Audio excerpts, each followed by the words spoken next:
Сәлем достар, сіздермен қажет арна. Бауыр ағзадағы тазалаушы құрал, әсіресе тамырымызда ағатын қанды тазалайды. Бірақ біздің жағымсыз әрекеттеріміз, салауатты өмір салтын сақтамағанымыз, көп көлемді дәрі қабылдағанымыз бауырға зиян тигізеді екен.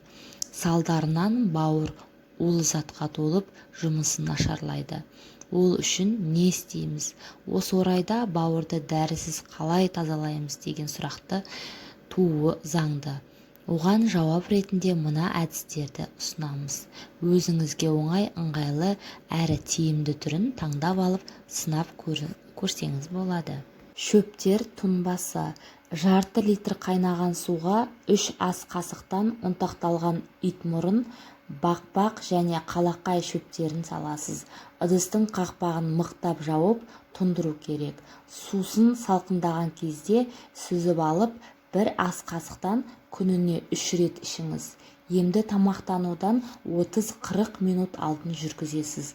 Бұл тұнба зат алмасуды жақсартады, өттің жұмысын реттейді, бауырдағы шлакты шығарады.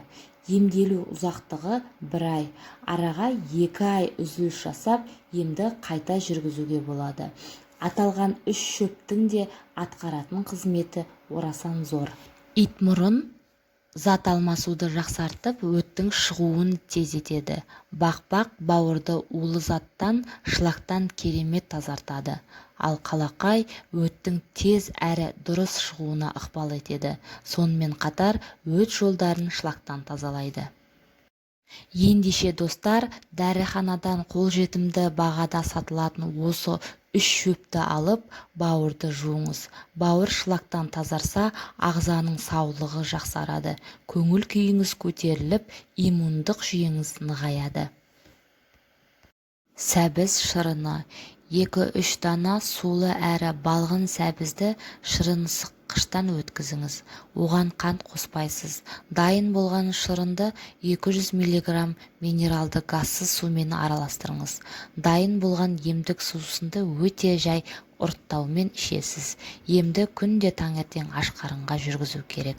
Емделу ұзақтығы бауырдың жағдайына қарай 3-5 айдан 8 айға дейін жалғасады.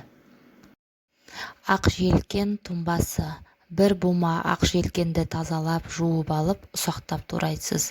Оған 4 дана сулы сәбізді, 2 сабақ балдыркөкті және жарты лимонды қосып, блендермен араластырасыз. Дайын болған сұйықтықты таңғы астан алдын ала ішесіз. Мейіз тұнбасы. Бізге керегі 400 мг сумен 150 г мейіз. Алдымен мейізді тазалап жуасыз. Ыдысқа қажетті суды құйып, отқа қойыңыз. Қайнап шыққан соң мейізді салып 20 минуттай баяу отта қайнатасыз. Белгіленген уақыттан соң отты өшіріп, ыдыстың қақпағын жауып қойыңыз. Таңертең тұнбаны сүзіп алып, аздап жылытып ішесіз. Ескертеміз, емдік қасиеті мол тұнбаны таңертең аш қарынға ішу керек. Сосын 30-35 минуттан кейін таңғы асқа отырасыз. Осылайша үзбей 4 күн жүргізесіз. Дегенмен, екінші күн-ақ керемет нәтижесін көресіз. Тұнбаны мейлінше түнде дайындаған дұрысырақ. Мейіз тұнбасының денсаулыққа ешқандай да зияны жоқ. Тіпті 1 айда 1 апта бойы ішсеңіз де болады. Бірақ ем кезінде майлы қышқыл мен алкогольді ішімдіктен шектеу керек. Достар, ескерту, халық емін қолданбас бұрын міндетті түрде дәрігермен кеңесіп алыңыз.